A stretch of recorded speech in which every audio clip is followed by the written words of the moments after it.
Para entender la actualidad, estás en Ahora es Cuando. Este es el análisis político con Rodrigo Bravo. Sí, para ponerle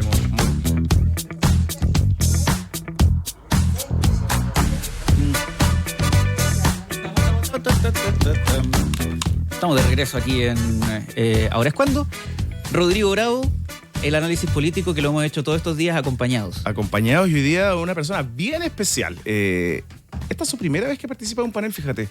Pese a la trayectoria política, periodística y comunicacional que tiene, nos conocemos hace ya no sé cuántos años, debemos sacar la cuenta.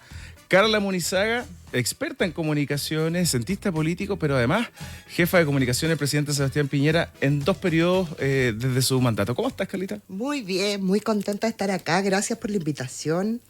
Feliz, y partamos con la instalación del nuevo gobierno, ¿no? Eso, ¿Te parece sí, entretenido? eso. Muy entretenido. Han pasado muchas cosas. 2 semanas que han sido intensas, que se anuncia este gabinete con una fuerte presencia de independientes, que algunos compararon un poquito a lo que fue el primer gabinete del primer gobierno del presidente Sebastián Piñera. Algo tiene. Algo tiene, sí. Pero 16 ministros independientes, ¿eh? Es harto. Yo creo que es más que la cantidad de independientes en el primer gobierno de Sebastián Piñera. Sí, es más, Sí. el más grande hoy día. Sí. Ahora, dicho eso, la verdad es que quedan 42 días para el cambio de mando, se nos hace largo. Se hace largo. Sí, más de un mes. Y la pregunta es si el despliegue comunicacional y político que están teniendo hoy día los ministros designados, anunciados, y el mismo presidente Kast, es prudente, no será mucho, Lucho. Mucha exposición, dices tú, porque vimos el fin de semana 4 entrevistas de ministros. 4 entrevistas de Ministro ministros de Hacienda, y una que de Y una inmediato bien polémica. termina generando polémica y una polémica, Carla, que se podría decir que pasa por falta de manejo, ¿no? Porque no es una polémica gigante en materia de que haya abierto un flanco legal ni nada por el estilo, pero sí habla de alguien que no tenía una respuesta que sí debería haber tenido para el momento de una entrevista, como es la futura vocera de gobierno, Mara Savini. Y mira, incluso más que eso, Matías, uno pensaría que en este gobierno, en este tiempo, las futuras autoridades deberían estar muy concentrados en instalarse, en recibir los ministerios, en abordar los temas prioritarios, en definir grupos de trabajo. O sea, es una pega práctica que requiere de mucha energía. Y creo que ahí puede haber un desbalance, que uno no está adentro, no lo conoce bien, pero al menos a mí me parece sorprendente y no había visto un despliegue comunicacional y político tan intenso en el periodo, claro, en el periodo de intermedio. Dicho eso, por ejemplo, la agenda del presidente Kast en el exterior, yo creo que lejos ha sido la más intensa desde el regreso a la democracia. Sí. Lo vemos hoy día que está en Panamá, estuvo en República Dominicana, suma y sigue. Y desde esa lógica, para algunos, he escuchado a varios analistas que dicen que hay cierta ansiedad del próximo gobierno por la necesidad y la urgencia, entendible, pero para otros, y dado que la política hoy día es muy rápida, surgen algunas alertas porque se podrían estar fundiendo la llamada luna de miel. No sé qué opinan. Sí, yo estoy de acuerdo ahí, Carla, que la exposición siempre te puede abrir flancos y sobre todo si bien José Antonio Kast viene preparándose para ser presidente de la República hace 12 años, desde que renuncia a la UDI, forma republicanos y va a su primera proyecto presidencial, precisamente contra o compitiendo al presidente Sebastián Piñera, está muy en rodaje, y esto yo lo he reporteado, en la conformación de equipos comunicacionales. Que mucha gente, a nosotros los periodistas, los encargados comunicacionales nos miran en menos, como que somos el vagón de cola en los equipos, pero creo que es fundamental, sobre todo en este periodo. Y doy certeza que esa construcción, si bien está en proceso, creo que a los gobiernos les cuesta mucho armar esos equipos. Y sobre todo en una estructura que puede ser un poco novedosa. Ahí nos puedes contar un poquito cómo fueron los gobiernos del presidente Sebastián Piñera. Pero lo que yo entiendo es que la SECOM, que es la Secretaría de Comunicaciones, que hoy día, por ejemplo, encabeza Pablo Paredes, va o busca que trabaje en conjunto con Presidencia, que hoy día encabeza Nicole Vergara, el gobierno del presidente Boric, pero además con la SECPRES, que es la vocera de gobierno. Es decir, una línea ahí transversal, en la misma línea, bajo la dirección de Cristian Valenzuela, que es un personaje que ha acompañado al presidente en todas estas giras que tú mencionabas, Pero cuando no está construido todavía eso, se pueden cometer errores. Creo que ahí hay que tener un poquito más de cuidado. Pero por supuesto, de hecho hay dos modelos. Los gobiernos de distintos presidentes han funcionado distintos. Algunos, que creo que para mi gusto es la forma más adecuada, donde prensa, presidencia, que la verdad es dirección de comunicaciones de la presidencia, la SECOM, la SECPRES, si trabajan unidos se logra un círculo virtuoso, porque administrar 24 ministros y un presidente comunicacionalmente es un tremendo desafío. Sin embargo, hay otros presidentes que han optado por caminos distintos, donde SECOM es especialista en los ministros y la presidencia solo se preocupa del presidente. Siempre es discutible. Eso pasa en el gobierno del presidente Boric. Eso pasa en este gobierno. Siempre es discutible. Pasa también que este presidente tiene menos exposición pública que los anteriores. El presidente Boric se cuida mucho más y aparece menos. Tuitea más, quizás. Bueno, sí. La juventud. La juventud.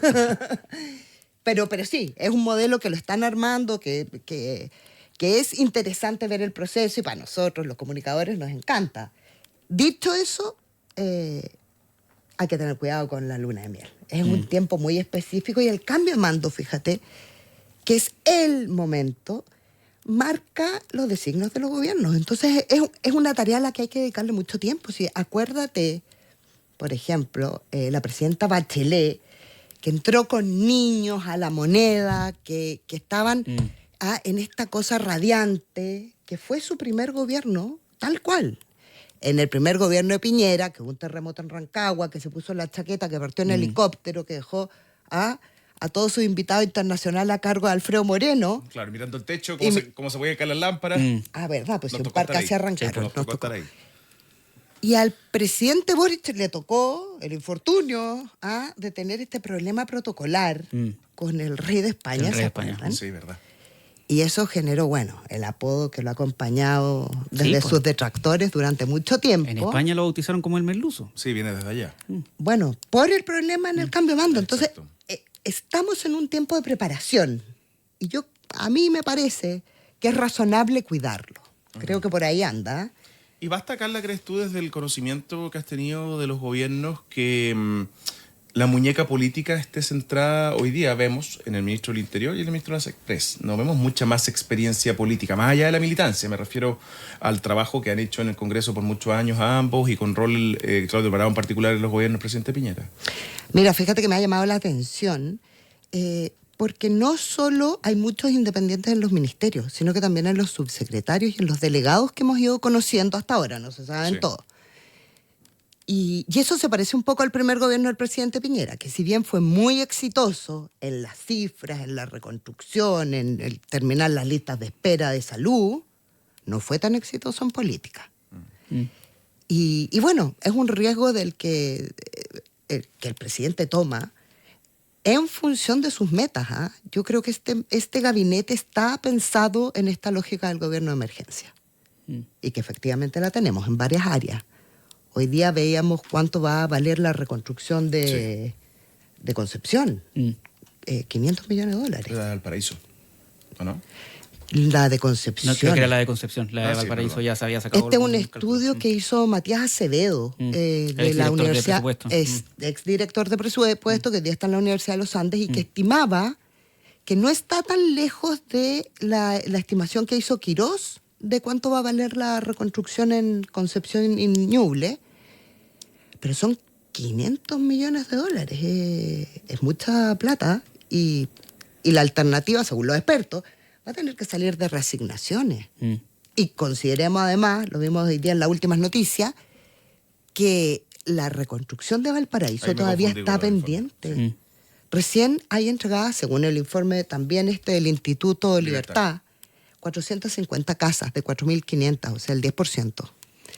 Le va a tocar difícil al próximo gobierno y al ministro Podugia. Sí, Iván Podugia, ministro ya designado en vivienda. Pasa a ser la reconstrucción otra emergencia. Pero por supuesto. Que no estaba escrita, digamos. Que no estaba escrita, que va a requerir muchos recursos, mucha energía y que es una tarea muy difícil. Yo me acuerdo de la reconstrucción del presidente Piñera el año 2010, después del terremoto. En ese tiempo se construyeron 220.000 soluciones habitacionales por el terremoto, más los planes regulares de construcción de vivienda. Fueron en torno a las 500.000 soluciones habitacionales en 4 años, lo que es una brutalidad. Hoy día, la Cámara Chilena de la Construcción va a entregar un informe muy interesante respecto del déficit habitacional de Chile. ¿Y te conseguiste alguna cifra o no? Tenemos un par de cifritas, porque En fíjate... exclusiva para Radio Infinita, en el debut de Carla Munizaga. Tenemos, fíjate, 977.000 viviendas son lo que necesita Chile. Es otra crisis. Junto a la crisis de las reconstrucciones. Que además es más de lo que en algún minuto se había sacado el diagnóstico que era lo que necesitábamos. Muchísimo de hecho, más. Muchísimo más. Muchísimo más, bordeamos el millón. En algún minuto se hablaba de 500.000 viviendas, acá estamos Claro, llegando al las doble. estimaciones, lo que pasa es que este informe suma, este informe se llama el Balance de Vivienda 2025, que está hecho por la Cámara Chilena de la Construcción, y lo que hace es una presentación de la evolución y el análisis del déficit de viviendas en Chile, del déficit habitacional, y básicamente dice que se suman en este análisis la falta de vivienda, las personas en situación de campamento y en situación de calle. Y ese es el total, pero que es una cifra sideral. Brutal. O sea, en el gobierno que más casas se han construido soluciones habitacionales, porque también hay construcción en sitio propio, claro. Hay otras más. Fue el primer gobierno de Sebastián Piñera. Yo no sé cómo se enfrenta un déficit habitacional de casi 1 millón de viviendas. Uno de los problemas que ha tenido el ministro Carlos Montes, que en esta gestión, no solo la reconstrucción de Valparaíso, no solo el caso convenio, sino que la creación de vivienda ha sido uno de los puntos débiles, o que al menos se le ha puesto sobre la mesa en varios momentos como una crisis también. ¿Tú crees que en estos 4 años se perdió un poco el tiempo? ¿Hubo condiciones políticas, sociales, económicas que evitaron que esta cifra disminuyera? La reconstrucción y la construcción de viviendas es una tarea titánica. Yo me acuerdo que... Y te vas a acordar conmigo. A ver.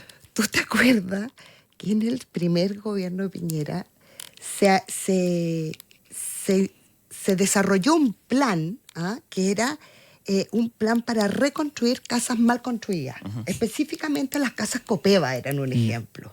¿El que le entregaban herramientas? O sea, que había un bono para herramientas. Se derrumbaban los edificios y se construían nuevos, ¿te acordáis? Ya, sí.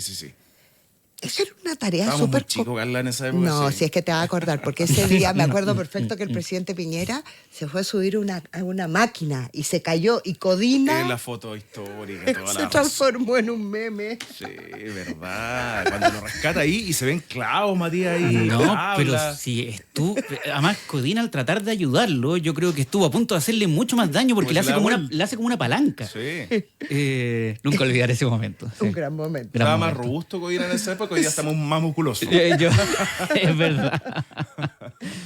Bueno, pero ese tipo de desafíos habitacionales son muy grandes. O sea, imagínate lo que significa demoler un edificio, volverlo a construir, la solución temporal mientras construye para la familia. O sea, son desafíos enormes. Y dicho eso, pensando en el terremoto, me acordaba de otra cosa, de la tarjeta del Banco de Materiales. ¿Te acuerdas lo que fue eso? Esa es la que te mencionaba. La tarjeta del Banco de Materiales fue súper especial, porque en el fondo se pasaba una tarjeta con la asesoría del Serviu, para que la gente autoconstruyera, pero con asistencia del Serviu y con fiscalización del Serviu. Cosa que no pasó ahora en Valparaíso. Y que los bonos para la autoconstrucción terminaron siendo televisores, ¿se acuerdan? Sí. Entonces, no solo requiere de los recursos, requiere de mucha gestión. Y yo tiendo a pensar que a este gobierno lo que faltó fue gestión. Y lo que esperamos del próximo es que recupere ese tranco. ¿Y Pouge tiene la muñeca para hacerlo?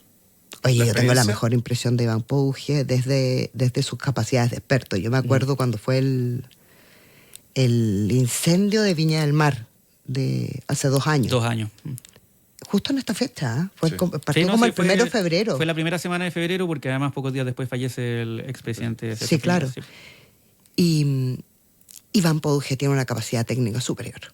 O sea, creo que ahí, ahora, tiene desafíos políticos, pero de la capacidad técnica yo creo que es el mejor que podríamos tener para este tipo de emergencias habitacionales.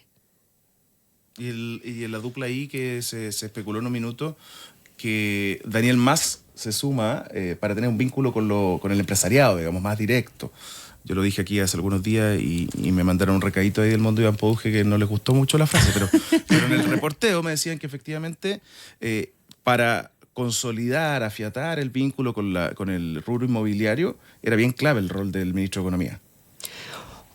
Hoy día vi en los diarios, me impresionó muy bien. Entiendo que llega a Economía a apoyar a Daniel Mas Pablo Eguiguren. ¿Tú te acuerdas de Pablo Eguiguren? Trabajó primero en el gobierno de Economía y después trabajó en el segundo piso, en la pandemia. Es un especialista técnico. Después de trabajar en el gobierno, estudió en Harvard. Después de Harvard ha trabajado, mira, tiene una gran... Es muy joven. Es como Matías más o menos. Un lolito. Un chiquillo. Un chiquillo. Y creo que esa capacidad técnica que está instalando Mas en su gabinete es muy correcta. Es muy correcta y es una buena señal. Te insisto, yo creo que este futuro gabinete se parece en las capacidades técnicas al primer gobierno de Sebastián Piñera. Y bueno, vamos a ver cómo es el desafío político que tienen. Y hablando de desafío político, los que se quedan fuera, ¿no? ¿Cómo analizas el factor libertario? En el sentido de que ayer le preguntábamos al diputado Andrés Longton, le decíamos, no es un riesgo que se queden fuera los libertarios, y él dice, es un riesgo que estuvieran dentro y es un riesgo que estuvieran fuera. O sea, los libertarios son un riesgo prácticamente per se. ¿Cómo analizas tú el hecho de que no entraran al gobierno finalmente? Yo vi, fíjate, Matías, que en la primera y segunda vuelta el Partido Nacional Libertario estaba bastante moderado. Poniendo sus opiniones, sus puntos de vista con total transparencia, pero en un tono moderado que lo están perdiendo en los últimos días. ¿No les parece un poco prematuro declararse una cierta oposición? Por ahí escuchaba que decían, vamos a fiscalizar con Huasca el próximo gobierno, una expresión bien curiosa. Siendo que todavía no asumen, porque uno puede estar de desacuerdo cuando algo se hace mal, pero antes de asumir pareciera que hay mucha precipitación, y yo creo que en parte responde a que no les dieron el ministerio que querían. Se supone que se especuló mucho que ellos habían pedido justicia y defensa, o defensa, digamos. Pero parece que les ofrecieron minería y una secretaría, subsecretaría. Que no los dejó conforme. Ahora, claro, y ahí yo lo veo quizás con dos hipótesis, que una, Johannes Kaiser se planta y se autodefine ya como candidato presidencial. Y siempre es más fácil ser oposición al gobierno que ser oficialista. Digamos, José Antonio Caz, Sebastián Piñera, sin ir más lejos. Uno por ese lado. Y otra, que el quiebre interno con el diputado Cristian Lavé cada vez es más evidente, porque él no estuvo de acuerdo en la decisión de restarse del gobierno. Tú lo ves ahí... Lo comunicacional en términos de Johannes Kaiser es bien importante también. Es bien importante, pero yo creo que de alguna manera se traiciona el espíritu de la gente que votó por él. A mí me parece que esa gente que votó por él busca orden, busca seriedad, busca corrección. Es gente que tiene un perfil un poquito más severo, por plantearlo de alguna manera. Y no sé si esta actitud tan precipitada de definirse oposición, de fiscalización con Huasca, responda a ese mundo. Yo creo que se traicionan a sí mismos con esta precipitación. Pareciera que este tipo de crítica desde la extrema derecha es desproporcionada. Mira. A mí me parece. Ahora, dicho eso, vamos a ver otra cosa es con guitarra. Todavía falta la instalación del gobierno. Vamos a ver qué... Y también qué pasa con seguridad, porque yo creo que depende de cómo lo haga el próximo gobierno en sus compromisos más básicos, también depende de cómo lo van a tratar. Y se cumplió, fíjate, ayer, 1 año del Ministerio de Seguridad. Sí, Se cumplió ayer, más que del primer ministro, se cumplió un año desde que se despachó la ley orgánica que lo creaba. Exacto. Sí. Pero igual el gobierno, y lo hizo bien, aprovecharon Sí, de pues, pauta. celebrar sus aciertos, la cifra que entregaron respecto de el aporte. No te calzó. Bueno, es que estaba un poquito excedida, porque el ministerio lleva un año, pero ellos hablaban de la cifra, los 278 mil millones, eran desde el 2022 al 2026. Pues, claro. Como que se les pasó un poquito El aporte del Ministerio de Pero Seguridad. dicho eso, hay que reconocer que Cordero lo ha hecho muy bien. Yo creo que Cordero ha sido un gran ministro de Seguridad, que recordemos que le tocó, Sí, pues. porque él Como tantas estaba cosas. en justicia Le toca ser subsecretario del Interior. por el caso Monsalve. Por el caso Monsalve. Le tocó de todo. Y era tan la crisis que le tocó, y desde la Subsecretaría de Justicia se tuvo que hacer cargo del ministerio, y de una implementación que también fue difícil, pero lo ha hecho bien. Y da cuenta no solo de sus capacidades técnicas, él es un gran abogado, tiene mucho, sino que el tonelaje político de Cordero es muy respetado por la derecha, es muy respetado Siento por que los no creería que no lo alcaldes. tenía. Siempre el mundo académico, el mundo de los abogados, pero lo tiene. Pero lo tiene. Ha tenido esa capacidad técnica Y política. y también va a tener sombra, Mm. porque la nueva ministra de Seguridad, Steiner. claro, Trinidad Steiner, tiene un gran desafío para seguir el tranco, seguir la posta. No solo en términos de la agenda legislativa que viene, entiendo que está pendiente todavía la ley de inteligencia. Bueno, ayer escuchaba acá al senador Lonto. pero además en la implementación práctica con los municipios, o sea, esto que han logrado, por ejemplo, no sé, respecto a las detenciones de los cabecillas del Tren de Aragua, cómo han enfrentado el crimen organizado, que era la tarea básica del Ministerio de Seguridad, creo que lo han hecho súper bien. ¿Sabes quién lo ha hecho súper bien también? Carla Monizaga.